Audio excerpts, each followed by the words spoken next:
नमस्कार, बहुत स्वागत है आपका हमारे छत्तीसगढ़ के इस खास बुलेटिन में। खबरों के साथ मैं हूं रीनू यादव।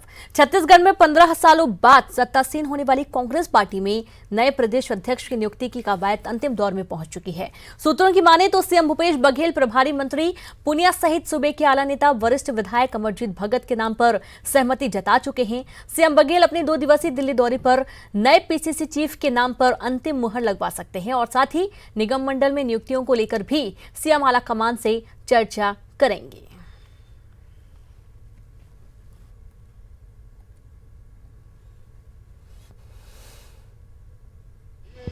मंत्रियों की बैठक केंद्रीय वित्त मंत्री ने रखा है और उसी सिलसिले में जाना हो रहा है। राहुल जी से मैंने टाइम मांगा है, ये मिल जाए तो उनसे मुलाकात करूंगा। अगर सर टाइम मिल जाता है तो माना जाए कि पीसीसी अध्यक्ष की घोषणा जल्द हो जाएगी। अब वो तो उनके ऊपर निर्भर करता है कब करेंगे, उसके बारे में पहले से और साथ ही तमाम जानकारी के साथ अपडेट के साथ संवाददाता अशरफ काजमी दिल्ली से और साथ ही अवधेश मिश्रा रायपुर से लाइव जुड़ गए हैं। सबसे पहले अशरफ, आपके पास आते हैं। सीएम भूपेश बघेल दिल्ली में राहुल गांधी से मुलाकात करने की बात कही जा रही है। अभी क्या कुछ अपडेट है? क्या मुलाकात हो चुकी है या अभी वक्त और लगेगा?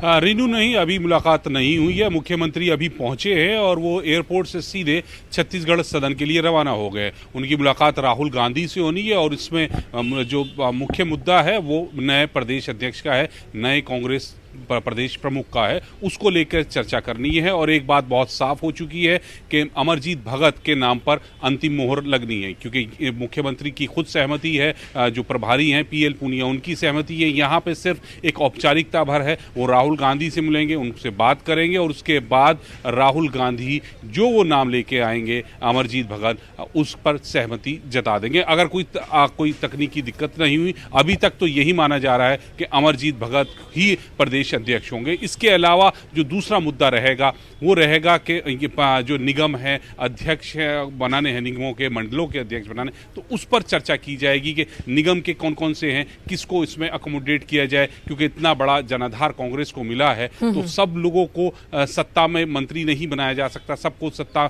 में शामिल नहीं किया जा सकता। सरकार में तो कुछ कार्यकर्ता हैं जिनका काफी दिनों से लगातार भूपेश बघेल पर दबाव था, वो लगातार मांग भी कर रहे थे, अलग अलग नेताओं के जरिए अपने अपने जो उनके बड़े नेता थे उनसे सिफारिशें भी कराई कि हमें कहीं ना कहीं सत्ता में हमने मेहनत की है तो कहीं ना कहीं हमें उसका लाभ मिलना चाहिए। तो वो जो चेहरे हैं और उन लोगों को निगम का अध्यक्ष बनाया जाएगा। और इस निगम के अध्यक्ष बनाने में भी खास बात ये ध्यान रखी जाएगी कि जातिगत और क्षेत्रवाद, इसका जो समीकरण है वो भी बरकरार है, कहीं वो ना टूटे, क्योंकि जैसा लोकसभा चुनाव में परिणाम आया है तो उससे सीखते हुए कांग्रेस अब जो है नए सिरे से काम कर रही है और इसमें सभी क्षेत्रों का और सभी जो जातीय समीकरण है उसका ध्यान रखा जा रहा है। इसी वजह से अब ये निगमों के जो अध्यक्ष हैं उस पर भी एक सहमति बनेगी। इस बारे में भी वो राहुल गांधी से बात करेंगे।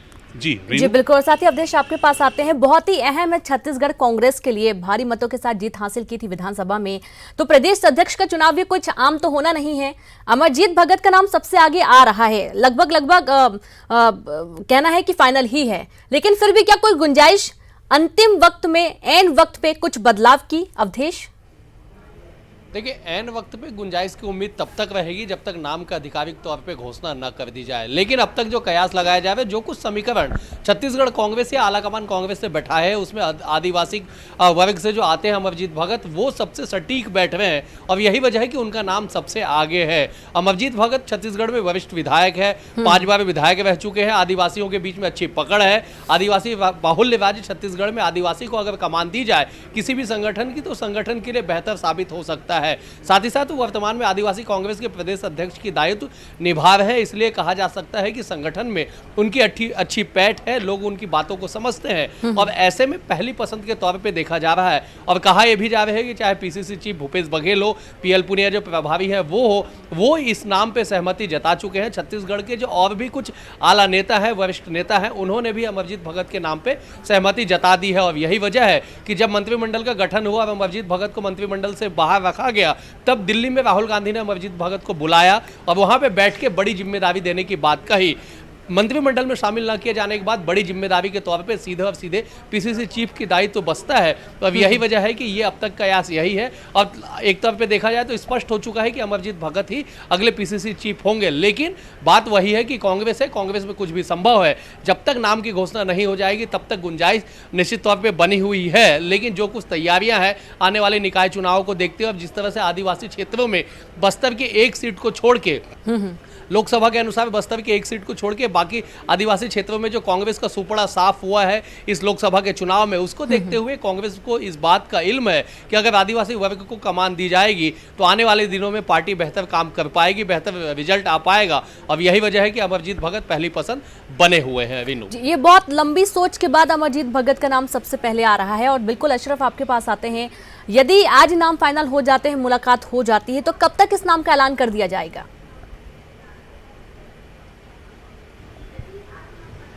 देखिए रीनू, जो उम्मीद की जा रही है वो यही की जा रही है कि भूपेश बघेल दिल्ली में इसका नाम का ऐलान नहीं करेंगे।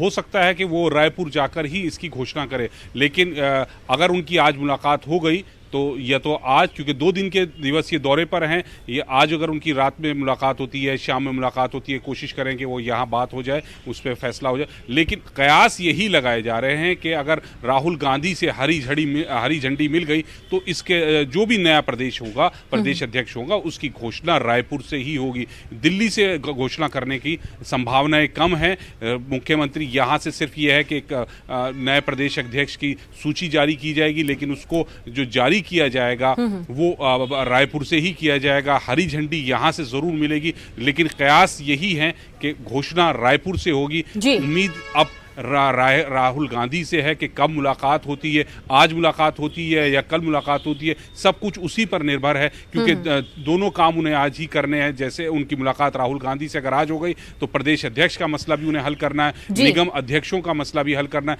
जो भी मामला होगा सब कुछ डिपेंड करता है कि राहुल गांधी से मुलाकात कैसी रही और वहां से क्या निर्देश मिलते हैं। लेकिन जो आमतौर पर देखा जा रहा है वो यही माना जा रहा है कि इसकी घोषणा, क्योंकि एक बड़ा पद है, बड़ा कार्यक्रम सरकार का रहेगा, ये बड़ा फैसला रहेगा, तो इसकी घोषणा रायपुर से की जाएगी। चलिए, बहुत बहुत शुक्रिया आप दोनों का ही तमाम जानकारी साझा करने के लिए। नजर बना के रखें, आगे भी आपसे जानकारी लेते रहेंगे।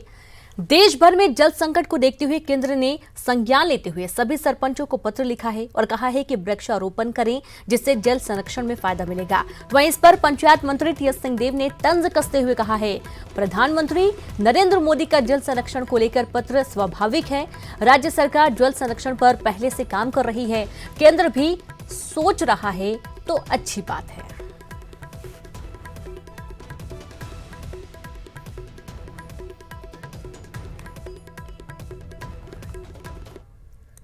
और इसी बीच अहम खबर रायपुर से, जहां 43 शिक्षा कर्मियों को कोर्ट से राहत मिली है। 5 साल पहले नगर निगम ने भर्ती की थी, 40 दिन काम कराकर बाहर कर दिया गया था।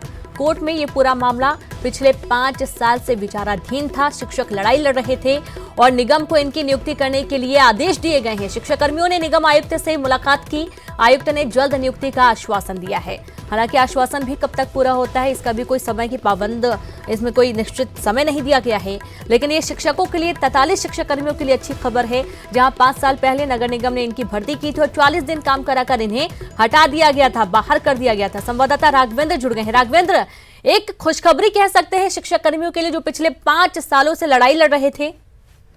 निश्चित रूप से इन 43 शिक्षा कर्मियों के लिए खुशखबरी ही है, क्योंकि 5 सालों से लगातार वो संघर्षरत थे। क्योंकि उनको निगम ने बकायदा नियुक्ति दी थी, उनकी नियुक्ति होने के बाद 40 दिन वो काम भी करते रहे और उसके बाद निगम को ये समझ में आता है कि इसके उनको अनुमति नहीं मिली थी, क्योंकि उनको एक तरीके से काम करने के लिए जगह दे दिया गया था, वो नियुक्ति हो गई थी, उसके बाद हटाया गया। इसके विरोध में वो हाई कोर्ट चले गए थे। हाई कोर्ट में लगातार अपनी लड़ाई लड़ते रहे। 5 सालों की लड़ाई के बाद ये परिणाम हुआ है कि अब उनको हाई कोर्ट से राहत मिली है और उन सभी को नियुक्ति करने का आदेश हाई कोर्ट ने दिया है। अब नगर निगम ने भी आश्वासन दिया है कि बहुत जल्द उनको नियुक्ति की जाएगी। खास बात यह है कि इसमें बहुत सारे ऐसे शिक्षा कर्मी हैं जिनकी उम्र निकली जा रही थी, काफी लंबा वक्त उनको संघर्ष करना पड़ा, कई लोगों की शादी नहीं हो पाई है क्योंकि नौकरी नहीं था इस कारण से, तो ये खुशी उनके चेहरे पर झलक रही थी। जी बिल्कुल, शुक्रिया राघवेंद्र तमाम जानकारी के लिए। तो सुना आपने, यहाँ पर कई लोग ऐसे थे जिनकी शादी भी नहीं हो पा रही थी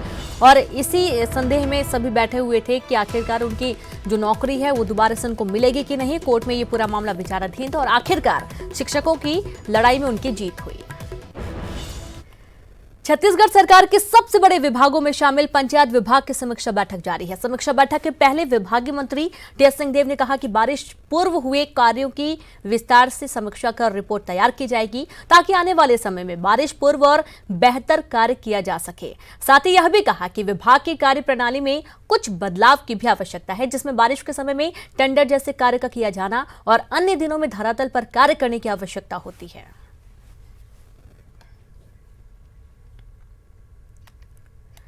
तो वहीं खबर धमतरी से, जहां यातायात पुलिस पर आईजी की बड़ी कार्रवाई। यातायात प्रभारी भावेश शिंदे लाइन अटैच किए गए हैं। एक एएसआई, एक प्रधान आरक्षक को हटाने का आदेश दिया गया है।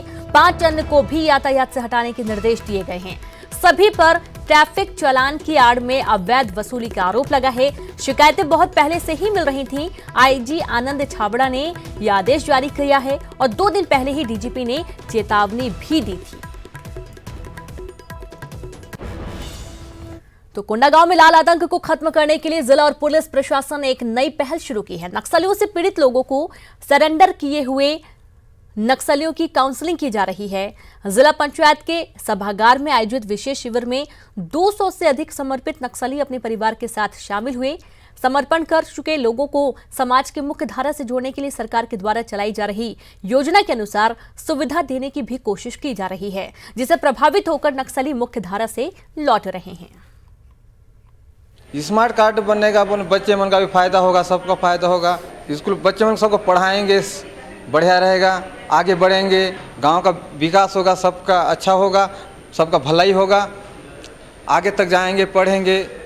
ये भी स्मार्ट कार्ड बनेगा, सब आधार कार्ड बनेगा, आश्रम राशन कार्ड बनेगा, इस सब के लिए सब बहुत अच्छा लग रहा है। वो शिविर है हमारे पास, हमारे ज़िले में काफ़ी लोग नक्सल पीड़ित हैं एज वेल एज आत्मसमर्पित नक्सली हैं। उनको हम लोग मुख्य धारा से जोड़ने के लिए पुलिस प्रशासन एवं जिला प्रशासन हम लोग साथ चल करके हम लोग ये अभियान चलाए हैं। इसके अंतर्गत हमारे पास लगभग 350 ऐसे लोग आए हैं जो इस पर्टिकुलर कैटेगरी में आते हैं। हम लोग उनको मुख्य धारा में जोड़ने के लिए राशन कार्ड जैसे सुविधाएँ, बीमा योजना, या तो उनको परिवहन में 50% की जो छूट मिलती है, तो ये सारे छोटे छोटे जो इनकी योजनाएं हैं उनके साथ हम लोग जोड़ने की कोशिश कर रहे हैं। जो सुदूर अंचल में है, मगर हमें जनता ने बनाया है, हमने प्रयास किया बेचा तक पहुंचने का, और उनका जो मूलभूत समस्या है उसको जिला प्रशासन को अवगत हमने करवाया। और निश्चित तौर से हमारे ऊपर और हमारी प्रशासन के ऊपर वहाँ के ग्रामवासियों का आस जगह है। उनके आस को हम लगातार समस्याओं को समाधान करने का प्रयास करेंगे ताकि लोग बाग मुख्य धारा से जुड़ सकें। सूरजपुर में स्वास्थ्य व्यवस्था पूरी तरह से बदहाल हो चुकी है। यहाँ के लोग स्वास्थ्य सुविधाओं के अभाव में काफी परेशान हैं। गांव वालों की माने तो जजावल समेत 24 गांव के लोग सिर्फ 2 स्वास्थ्य कार्यकर्ताओं के भरोसे हैं।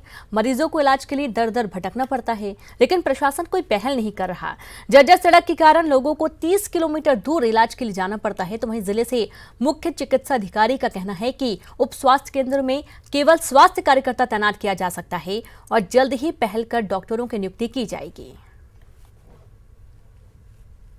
प्रतापपुर ब्लॉक में है और जजावल एक उप स्वास्थ्य केंद्र है, और उप स्वास्थ्य केंद्र की व्यवस्था के अनुसार जो शासन के द्वारा जो निर्देशित है उस गाइडलाइन के हिसाब से देखें तो वहाँ एक एएनएम और एक पुरुष कार्यकर्ता की व्यवस्था होती है और उन्हीं के द्वारा उनको चलाया जाता है। तो वहाँ पे ये दोनों एएनएम और एक एमपीडब्ल्यू की पदस्थापना है। अगर बीएमएस डॉक्टर की व्यवस्था होती है तो बहुत अच्छा होगा। इसके लिए हम शासन को लिखेंगे और हम इसको wellness health and wellness centre के रूप में डेवलप करना चाह रहे हैं और इसके लिए हमने शासन को इसका नाम दिया हुआ है। और वेलनेस सेंटर के रूप में अगर इसको डेवलप किया जाता है तो वहाँ के लोगों को काफ़ी सुविधाएं मिलेंगी और स्टाफ भी बढ़ जाएगा उसमें।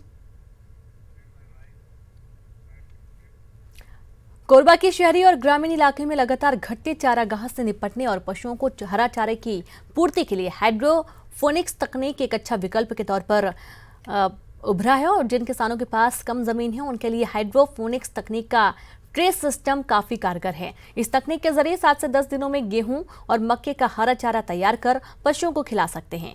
कोरबा के सतुर्रा स्थित कृषि विज्ञान केंद्र द्वारा हाइड्रोफोनिक्स चारे को बढ़ावा देने की कवायद शुरू की गई है, जिससे कम समय और कम लागत में पशुओं को हरा चारा मिल सकेगा। कांकेर में इन दिनों शहर को स्वच्छ बनाने के नाम पर शहर के चौक चौराहों पर नगरीय प्रशासन के द्वारा टॉयलेट बनाए गए हैं ताकि आने जाने वालों के लिए सुविधा मिल सके। लेकिन शहर में 13 स्थानों पर टॉयलेट बनाए गए हैं जो आधा अधूरा है। टॉयलेट में इतनी गंदगी फैली है कि लोग टॉयलेट के उपयोग के से कतराते हैं। स्थानीय लोगों ने आरोप लगाया कि टॉयलेट के निर्माण में महज खानापूर्ति ही की गई है।